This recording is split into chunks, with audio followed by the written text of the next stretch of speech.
Good evening, ladies, gentlemen, friends, members, and guests who've gathered here this evening.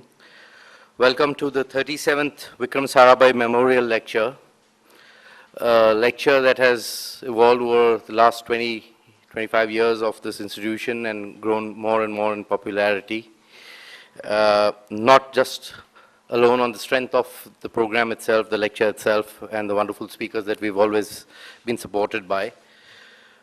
But to Ahmedabad Management Association, it's always been a very special program because it's commemorated to Dr. Vikram Sarabhai, who has been our patron member or has been the initiator of this whole organization good 60 years back when it started from a very small organization way back in Old Town.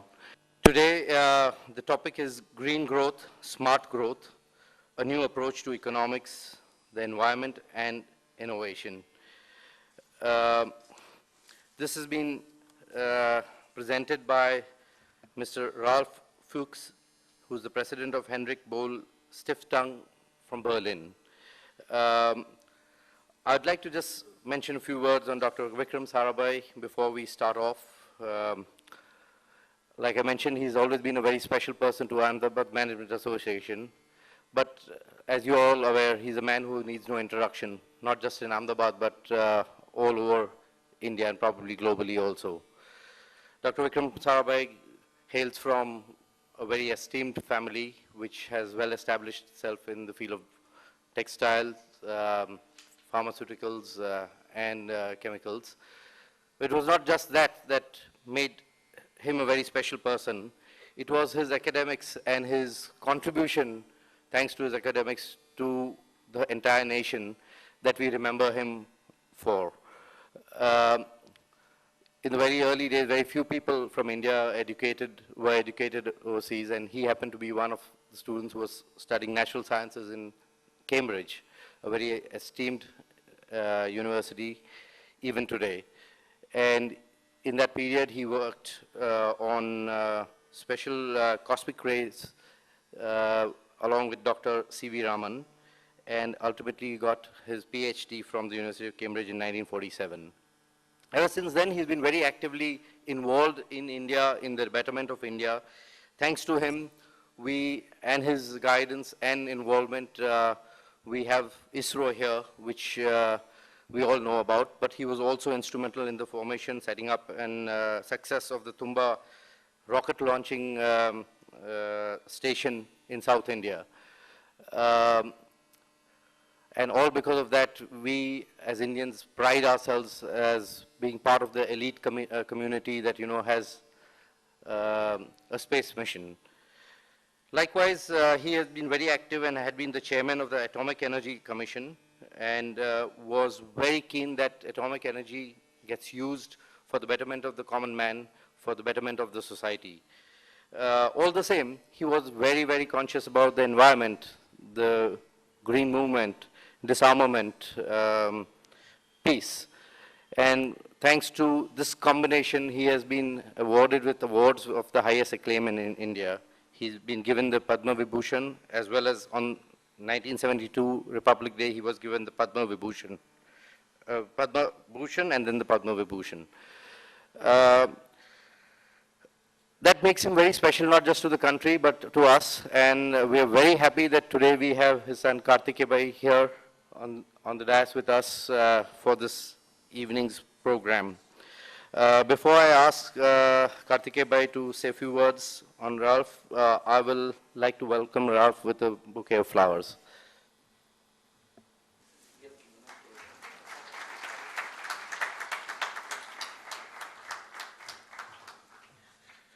Kartikeya Bhai, may I request you to say a few words on Ralf? Thank you, Tushar Bhai. It's a very special time that we are meeting just now. It's a time when where the UN system for the first time has recognized something called the Sustainable Development Goals. And this happened just 2 weeks ago, where an entire set of nations get together to say, what does sustainability mean? We've been using the words since a long time, maybe since Rio in '92 and others, but now we have a working definition of what that means. And this is something which all the countries have endorsed. We are also meeting just before the climate change conference which is coming up in Paris. And this is a definitive thing, something which perhaps the world missed in Copenhagen a few years ago when we were all expecting the world to come to some terms. We've now come to a time when we are asking countries to give their own determined contributions and what they are going to do. It's also a time when India and Germany have just been talking over the last 2-3 days and coming out with major initiatives towards this goal of sustainable development. Germany has promised a major collaboration, MOUs with India, looking at solar energy and others. And it's in that context that the whole German model of development with greening becomes so relevant. I was talking to Ralf earlier today, and he was saying how the per capita carbon footprint of the US and Germany is 1:2. Both highly developed countries, both countries which we look right up there, and yet there is something which Germany does which gives it a much more responsible footprint than is possible in the more dominant US model. Germany has also consciously made a plan to transform itself.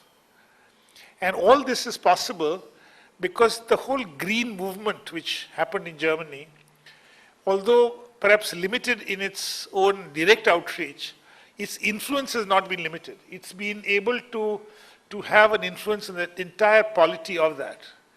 And Ralf Fücks has been a member of the party since '82. He became a member of the parliament in the Bremen state parliament, co-president of the National Green Party in '89-90.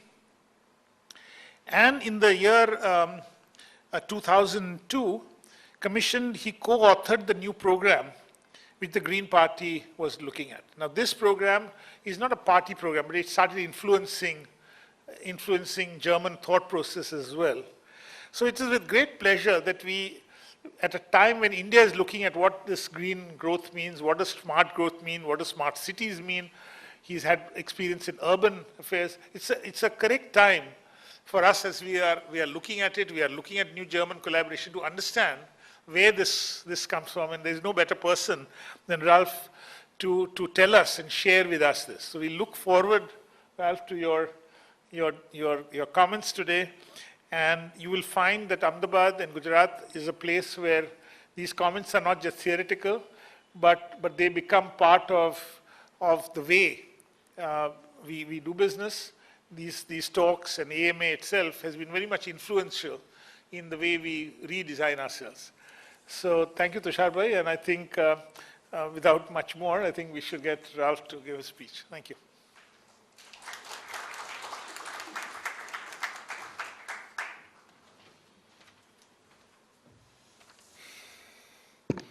Thank you very much, Kartikeya, for that kind introduction. A little bit, you raised the stakes very high. I'm very happy to be here, and I really feel it's an honor to be invited to speak in memoriam of Vikram Sarabhai,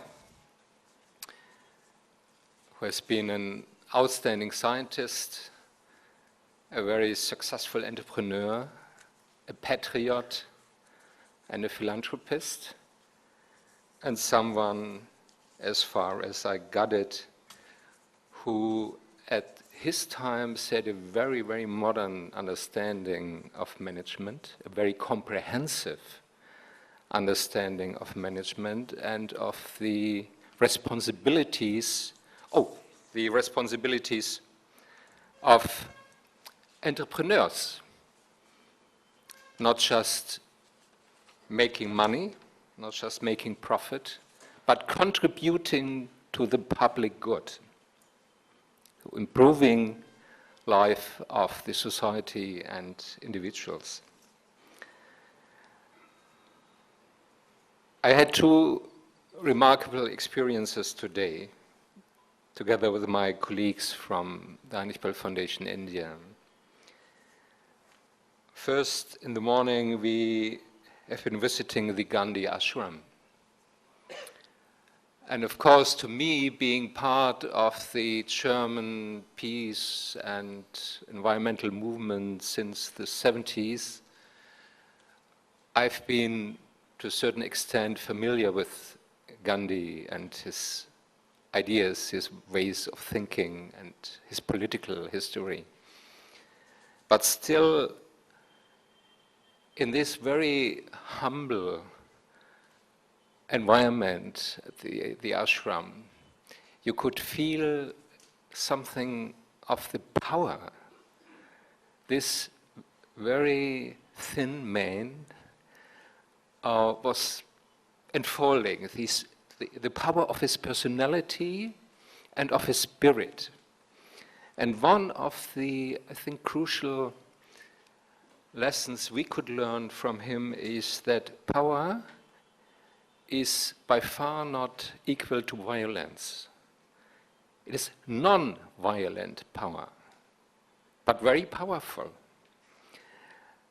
And I'm really interested how far Gandhi still plays a role in the Indian society, politics, and in the thinking of the people here. So if you could manage to bridge this tradition with modernity, and as far as I experienced it over the last days, we started our trip in Delhi. India is very much about this special combination of tradition and modernity.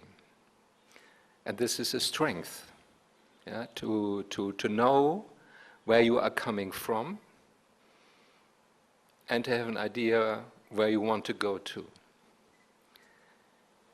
And the second impressive experience was the Center for Environmental Education. A real powerhouse in terms of science-based environmental education in a very broad sense, in a very comprehensive sense. And I was very impressed by the confidence of Kartikeya and his colleagues in the power of education, the power of knowledge, and the power of the argument, the better argument. This is something we would like to share as Heinrich Böll Foundation, perceiving ourselves as a green think tank and international policy network. So I didn't come here to lecture you. I am fully aware that India has to find her own way and her own solutions to the social, environmental, and political challenges you are facing. But maybe we could learn a little bit from each other. And of course, to a certain extent, we have the ambition to make Germany to a showcase, a kind of global showcase, if it comes to the future of the energy system and the sustainable transition of our economy. And the Greens played quite an important role in that process over the last 25 years. And if you are interested, I think we could use part of the evening to talk a little bit more about that, especially our experiences with the energy transition.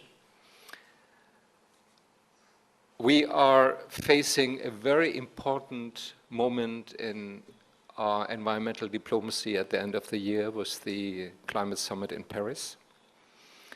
I'm slightly more optimistic than I've been 6 years ago at the climate summit in Copenhagen with its complete failure.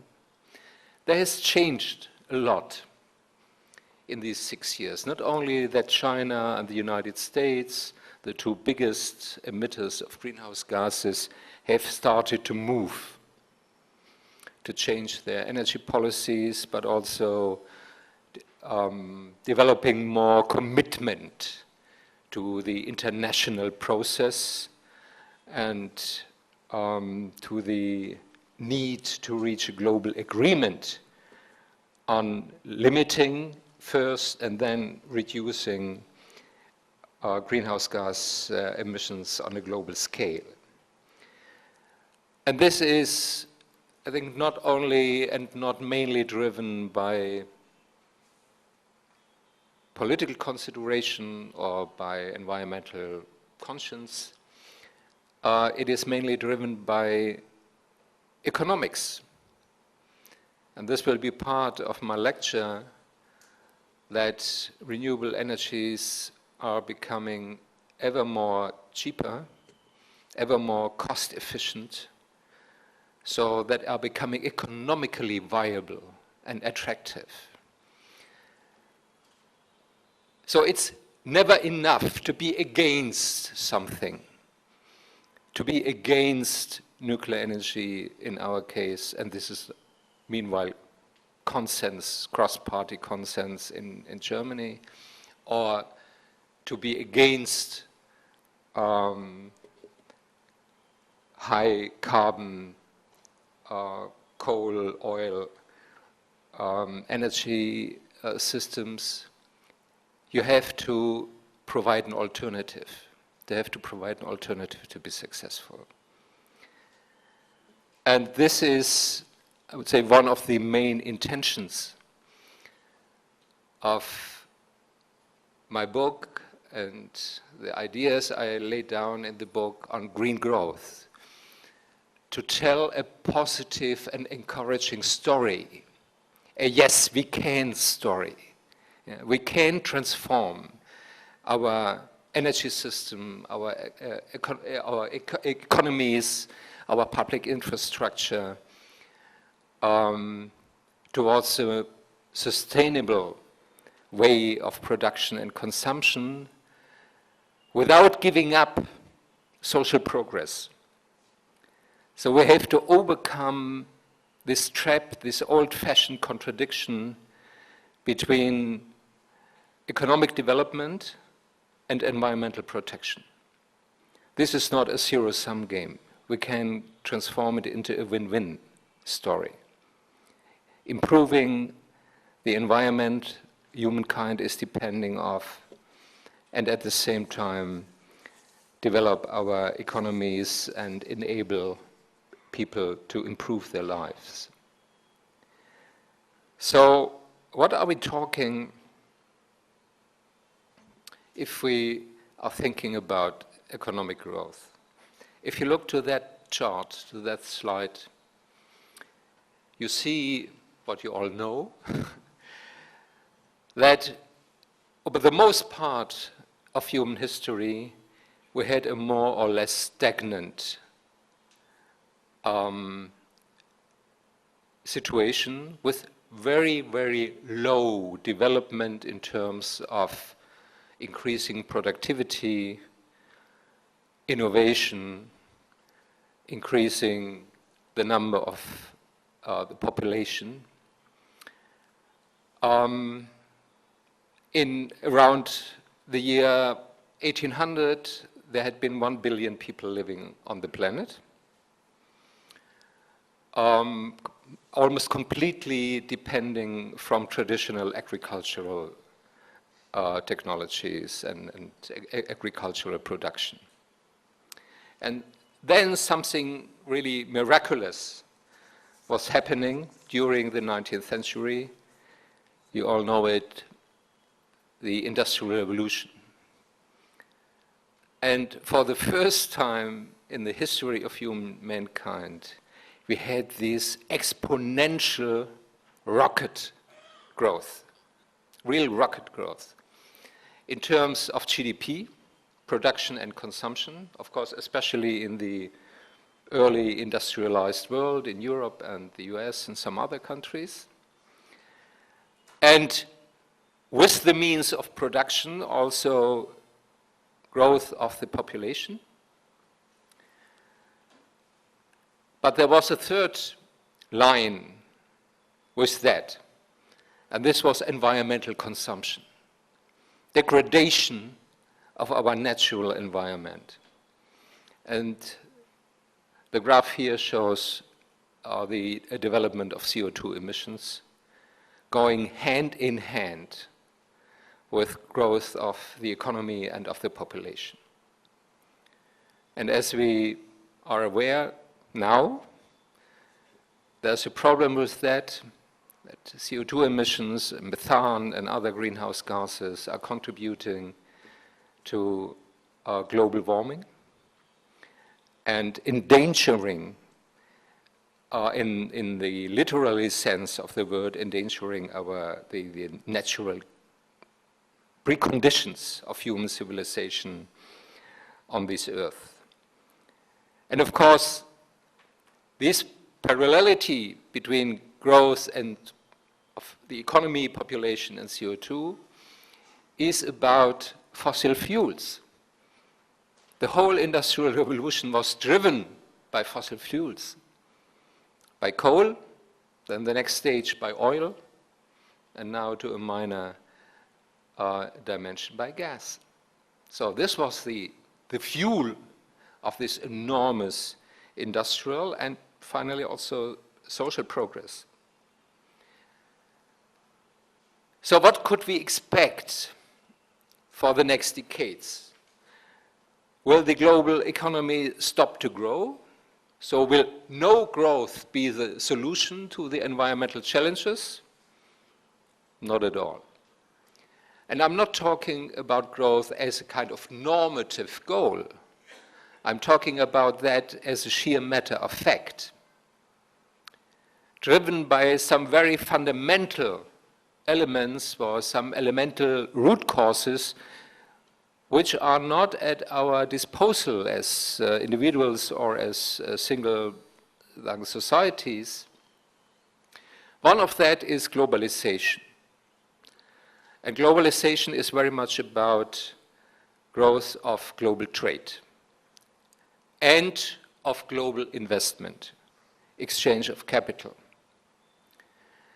And over the last decades, since 1960, global trade grew by almost 1,600%, so factor 16. And this was a major driver for the growth of global GDP, which grew round about 600%, so 6 times more within roughly 50 years. And this process will for sure continue over the next decades. Why? First, because of the growing world population itself. Now, it's about 7 billion people living on the planet. Until 2050, we will be between 9 and 10 billion.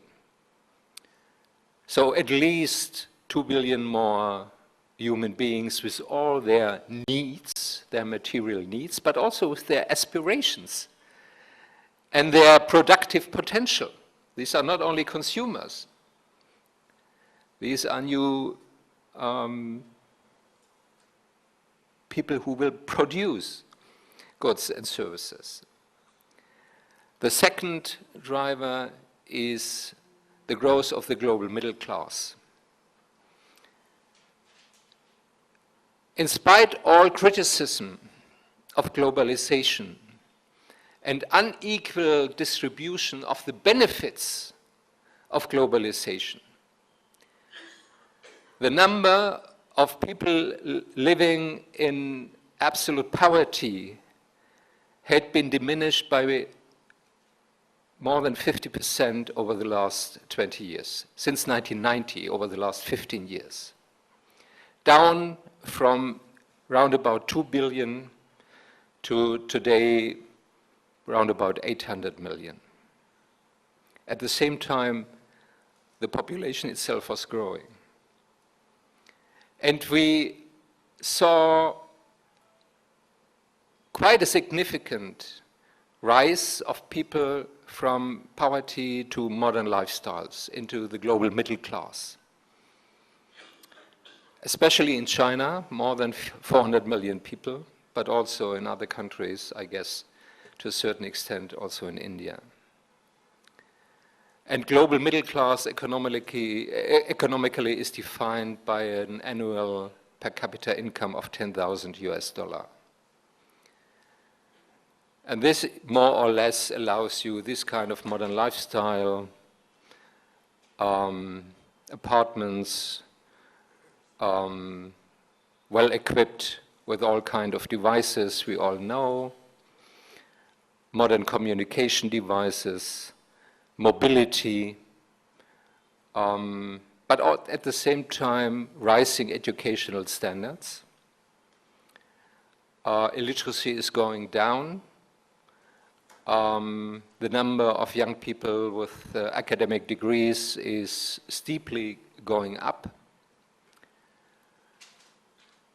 Life expectation is growing. Since the beginning of the Industrial Revolution, it has almost doubled globally, not only in Europe. So then we had a life expectancy of round about 37 years. Now it's 72, 73. In the highly industrialized countries, even much more. So this is social progress. And the third factor is urbanization. We are now living for the first time in a period where half of the global population is living in cities. And this process of urbanization is rapidly going on. The United Nations are estimating that until 2050, 70 to 80% of people will live in cities. And this will mean that city population will simply double from now 3.5 to maybe 7 to 7.5 billion people. And this, of course, is equal with, or this of course, will create a huge amount of construction, housing, workplaces, public institutions, infrastructure, mobility, energy, all this kind of stuff. This is not about post-material growth, this is about material growth. And it will happen. So it's not at all risky to predict that over the next 20 years, the global economic product will simply double. An annual growth rate globally of 3% ends with plus of 100% after 18 years. So this is the challenge from an environmental perspective. Because growth comes with a price. Growth in the traditional pattern, in the old way of growth. And this price is overshooting the ecosystems, the capacity of the ecosystems the human society is depending from. Climate change is probably the most dramatic symptom of that illness. But there are other ones which are not less dramatic. For instance, degradation and loss of fertile soil in huge dimensions, desertification, acidification of soil, erosion, putting at risk food security for billions of people. Another threat is the undermining of the maritime life cycle by pollution of the oceans, using them as waste dumps, especially for plastics, overfishing, and again, acidification, which is also a result of growing CO2 emissions. More than 2 billion people around the planet are depending from the oceans as the main source of their living. And maybe a last one, you are familiar with that, the escalating water crisis by overuse of water, of groundwater, or by pollution of rivers and lakes. So we are really facing dramatic challenges which are putting the not only environmental security, but also the economic and social security of billions of people at risk.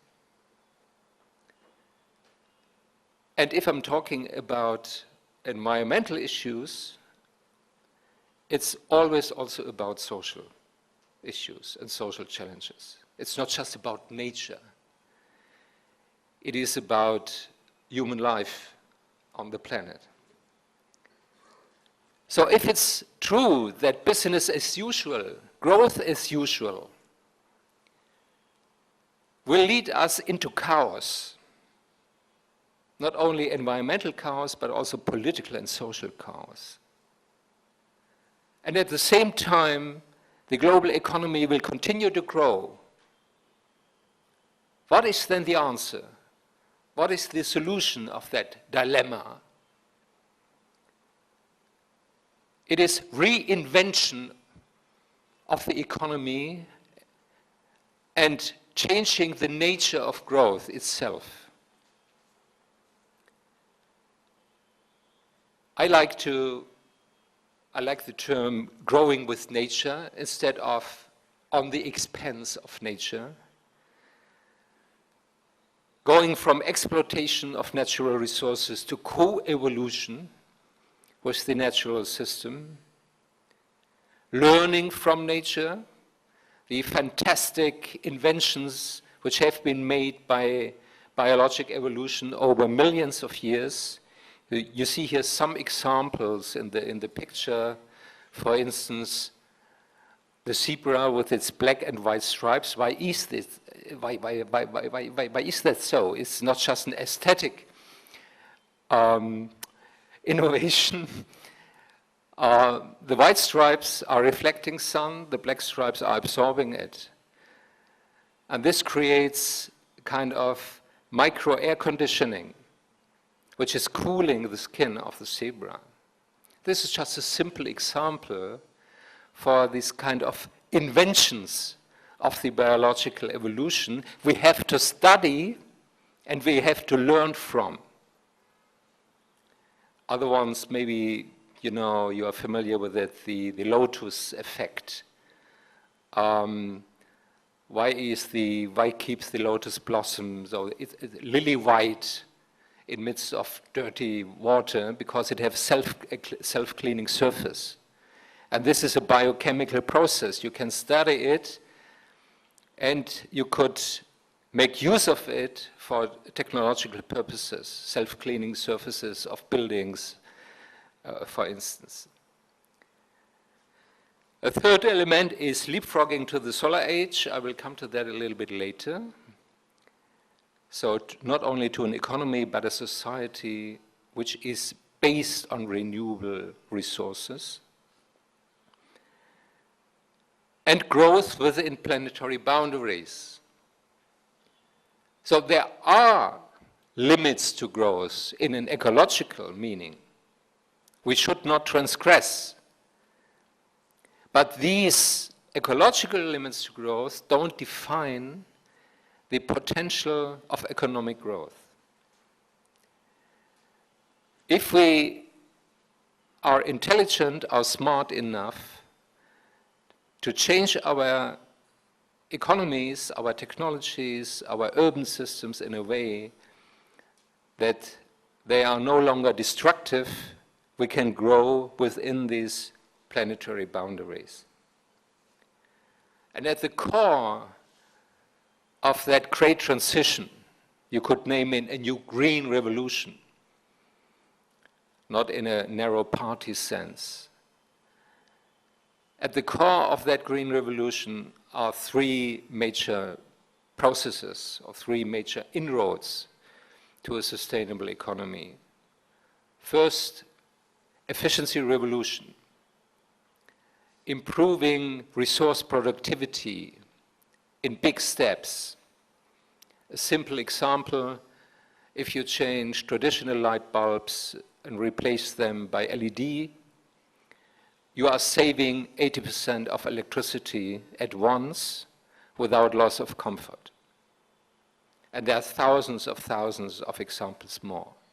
We can construct buildings which are producing more energy than they are consuming, for instance. The second main road to a green future is energy revolution.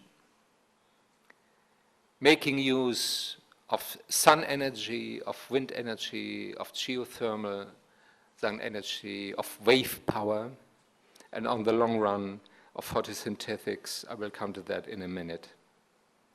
And departing from fossil fuels.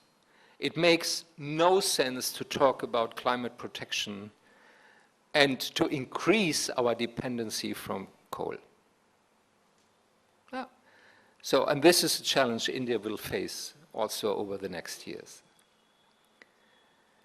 And the third main road, the third path is moving towards a circular economy, a zero waste economy in which every residual substance is reprocessed either in the agricultural circle or in the industrial circle.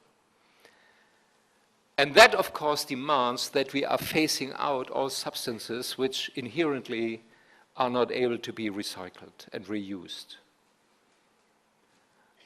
To give you an example that I'm not talking fairy tales, and this is not just kind of green science fiction, these are some numbers from Germany from the last year, 2014. GDP growth by 1.6%, overall energy consumption down by almost 5%. So not only fossil fuels, overall energy consumption went down. Electricity down by almost 4%, and energy-related CO2 emissions minus 5%. And this is mainly because of two root causes, of two reasons. First, increased energy efficiency. Still not enough. Over the last maybe 10 years, we had progress in energy efficiency of around about 2% per year. We need to increase that. But at the same time, we had substitution of fossil energies by renewables in large scale. Renewable energies, meanwhile, are covering 30% of the German electrical power budget. 30%, mainly wind and solar energy. So, and these developments together led to these results, and this is not only Germany. In the OECD world, the old, highly industrial countries over the last 10 years, 2004 to 2014, we had economic growth in spite of all crises of around about 16%, and CO2 emissions went down by 6.2%. So decoupling is possible. Decoupling economic growth from CO2 emissions and from consumption of scarce natural resources in general. Meanwhile, the energy revolution is going global.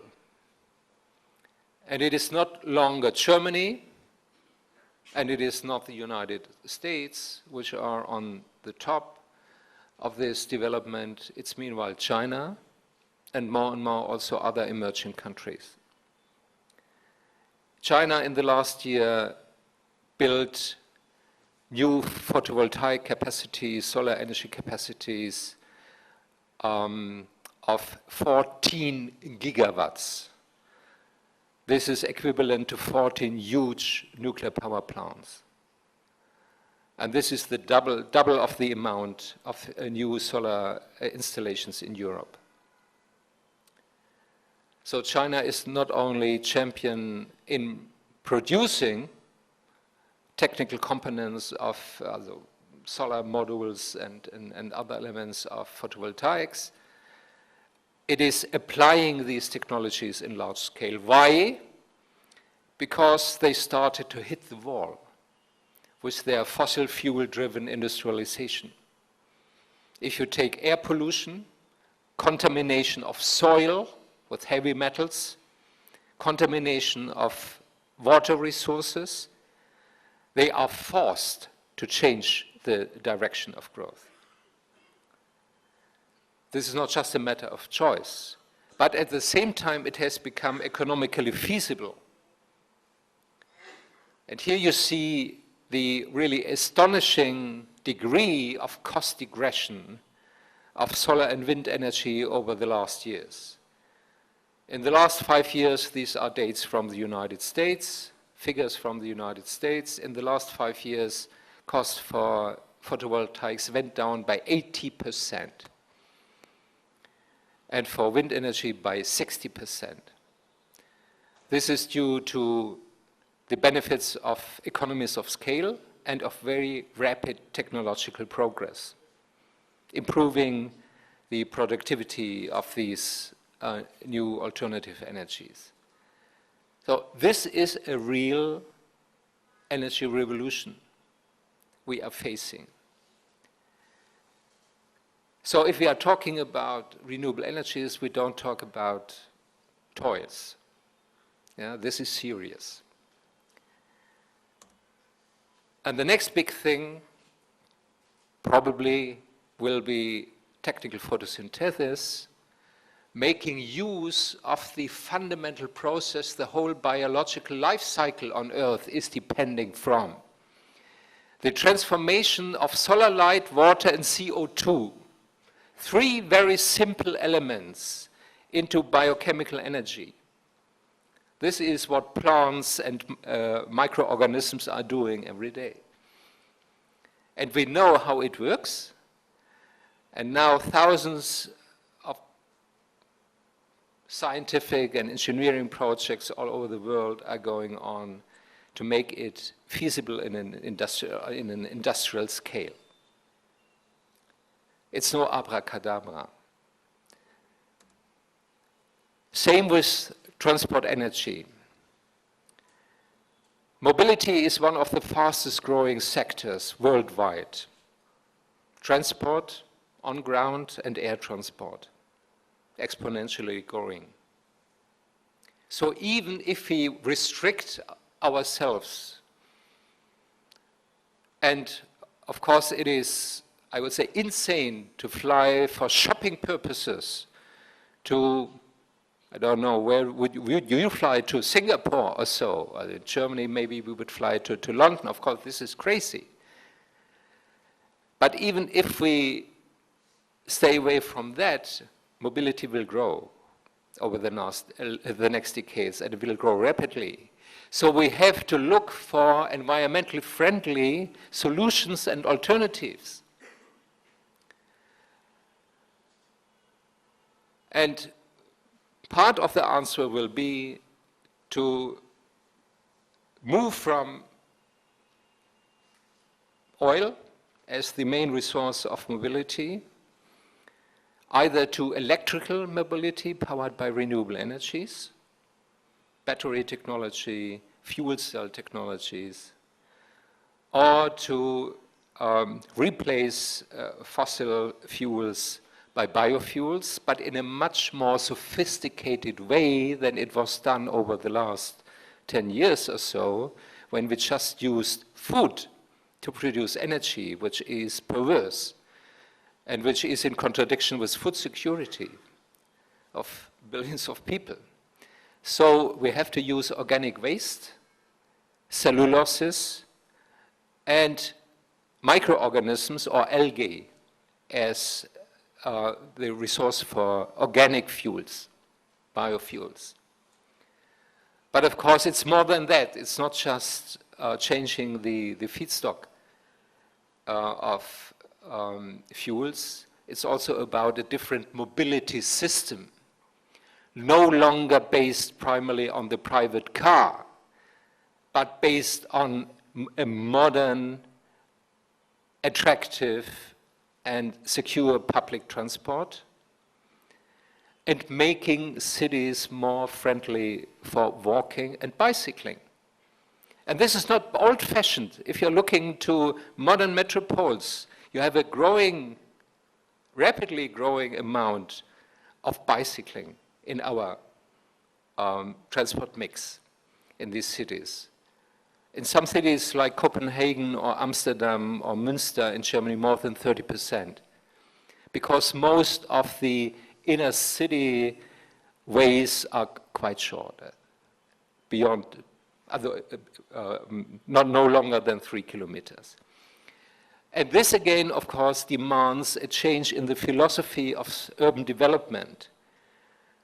No longer dividing cities into working areas, sleeping areas, shopping areas, cultural areas, but reintegrating these basic functions of a city and create short distances for people living in the city. Urban sprawl is the wrong direction. We have to prevent that. To give you another example that I'm not talking science fiction, in southern Italy, a petrochemical refinery is now reconstructed towards a biorefinery. Up to now, the factory has been fed with cheap oil from Libya.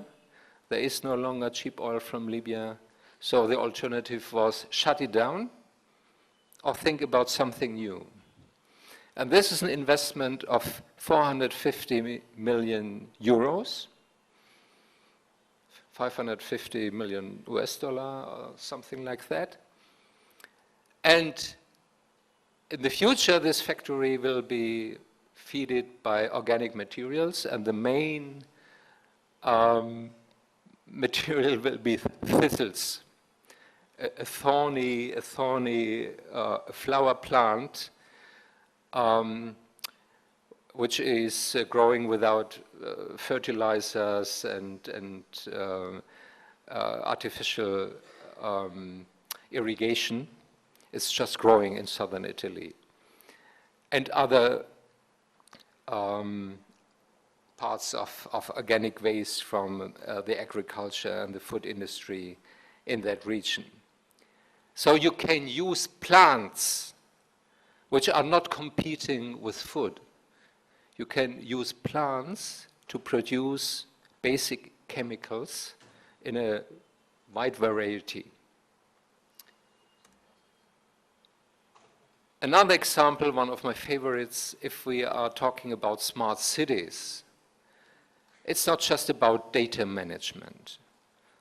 Smart cities are about public transport, retrofitting buildings to save energy, about becoming self-sufficient in terms of energy production with solar energy and small-scale wind, recycling of waste, affordable housing for the poor. And one element will be urban farming, the return of agriculture in the cities, to the cities, but not with large-scale traditional agriculture. We don't have the area in the cities for that, but in modern greenhouses, be it on rooftops or in vertical high-rising buildings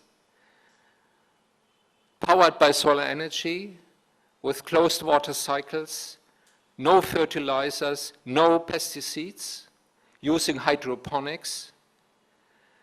That will allow to produce vegetables, fruit, all around the year. It will offer jobs for citizens. It will reduce transport for agriculture. So it is a win-win story. In Berlin, just one of these factories now are going into the commercial phase. Up to now, it has been a pilot project with scientific support. They are producing at the same time vegetables and fish in the same water cycle. A very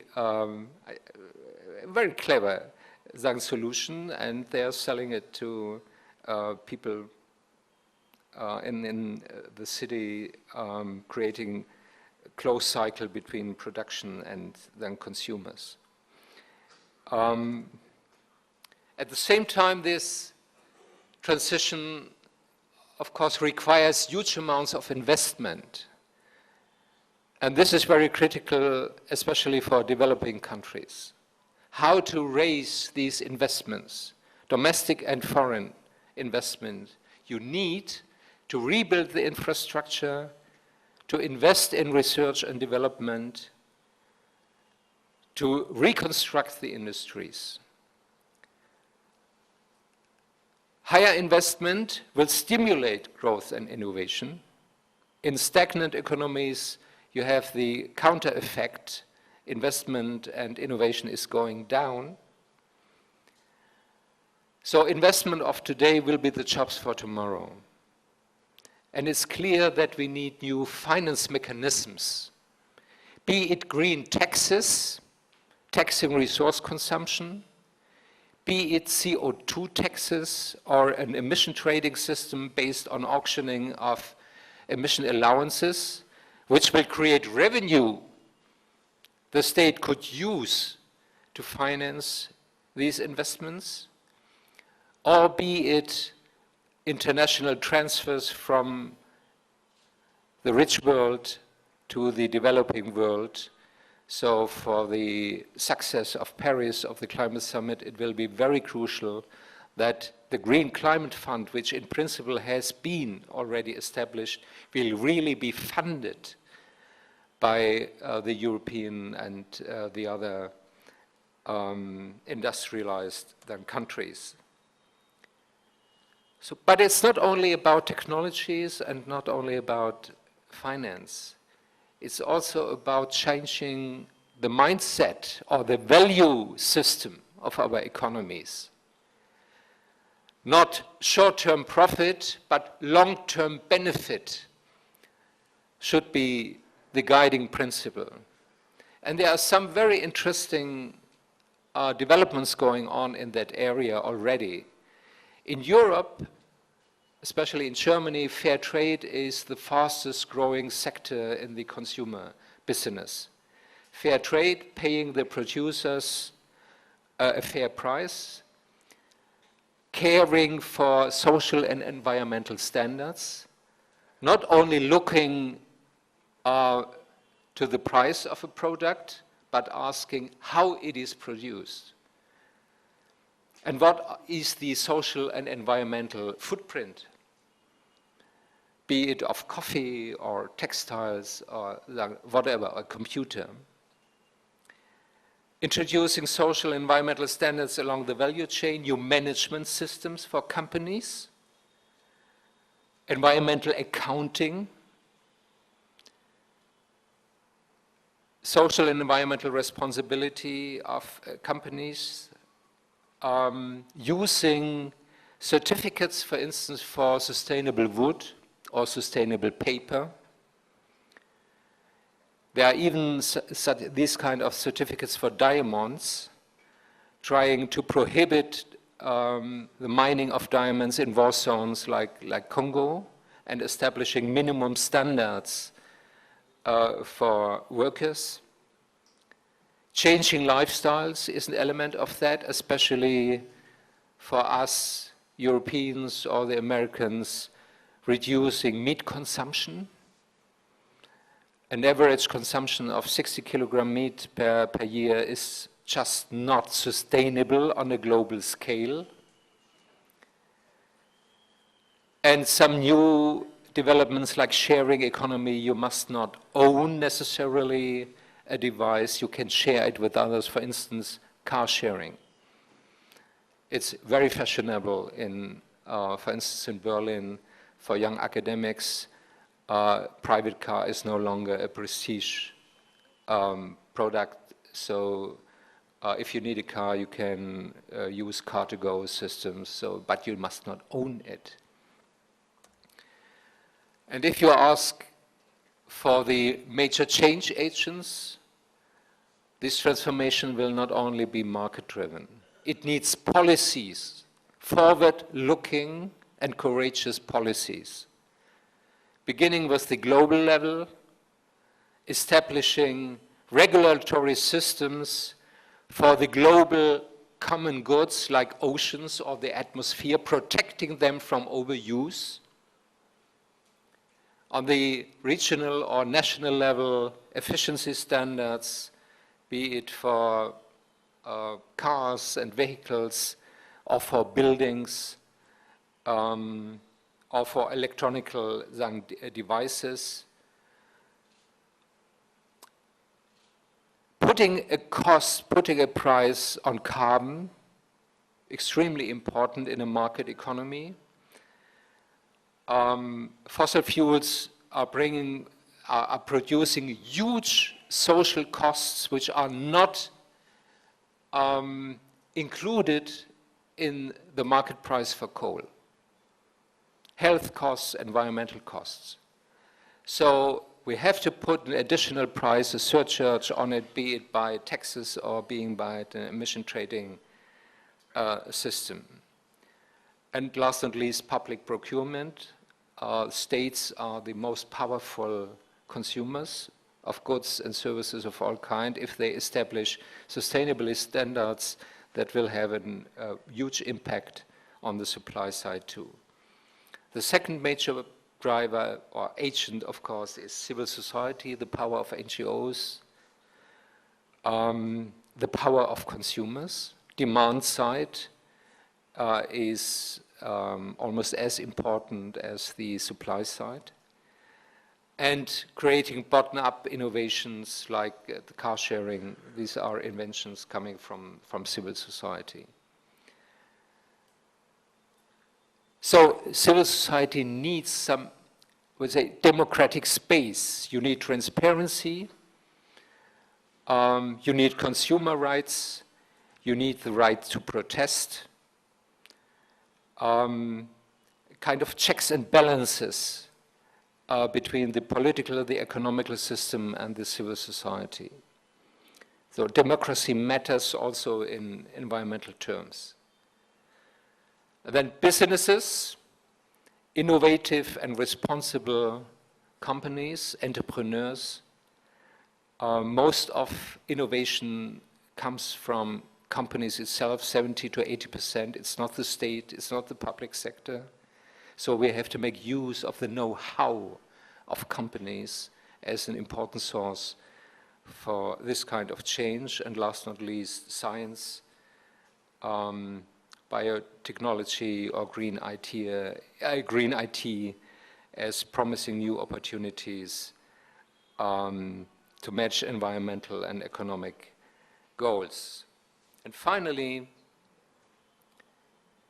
this kind of great green transition is not only about climate change or the environment, it's about improving human lives and even more improving the lives of the poor, which are heavily depending from environmental conditions. Air quality, water quality, access to sustainable electricity, green jobs, livable cities, healthy children. This will be the benefits of that kind of vision we are talking about. Thank you very much.